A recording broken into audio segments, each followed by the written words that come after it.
TDP senior నాయకులు బైరెడ్డి రాజశేఖర రెడ్డి పిఏగా గత 20 ఏళ్లుగా ఉంటున్న రాజేష్ నాయుడు సోమవారం అర్ధరాత్రి జరిగిన రోడ్డు ప్రమాదంలో అక్కడికక్కడే మృతి చెందారు. ఈ ప్రమాదంలో బైరెడ్డి రాజశేఖర రెడ్డి డ్రైవర్ బ్రహ్మంకు తీవ్ర గాయాలు కాగా కర్నూలు ప్రభుత్వ ఆస్పత్రిలో చికిత్స పొందుతున్నారు. బైరెడ్డి పిఏ రాజేష్ నాయుడు, బైరెడ్డి డ్రైవర్ బ్రహ్మంలు సోమవారం మోటార్ బైక్పై రాజేష్ నాయుడు అమ్మమ్మ అవ్వగారి ఊరు గూడూరు గ్రామంలోని జాతరకు వెళ్లారు.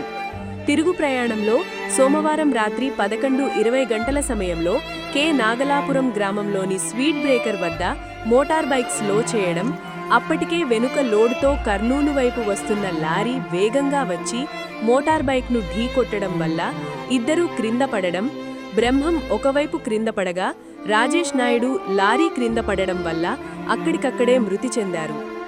సి బెళగల్ మండలం బురాందొడ్డి గ్రామానికి చెందిన రాజేష్ నాయుడు పాత్రికేయుడిగా పనిచేస్తూ బైరెడ్డి రాజశేఖర రెడ్డికి నమ్మకస్తుడిగా మారి విలేకరి వృత్తి మానుకొని బైరెడ్డి పిఏగా ఉంటున్నారు.